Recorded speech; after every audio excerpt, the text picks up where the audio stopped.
જય માતાજી બધા ભાઈઓને। હું અને મારો નાનો ભાઈ અમે વાડીએ જવા માટે નીકળી ગયા છીએ। આ અમારી વાડીએ જવા માટેનો રસ્તો। અમે વાડીએ પહોંચી ગયા છીએ।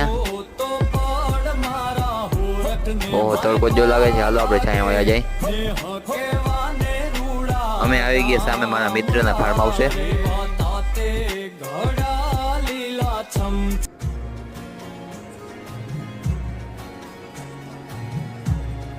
આપણે પહોંચી ગયા તેના ફાર્મ હાઉસે।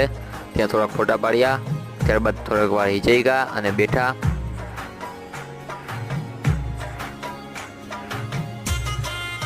હિંચકો હોય અને આપણે હિંચકો ખાધા વગર રહી એવું તો બને જ નહીં ને।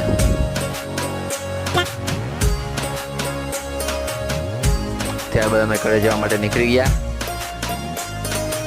એ સાથે આજનો મિની વ્લોગ પૂરો। જય માતાજી દૈરાને।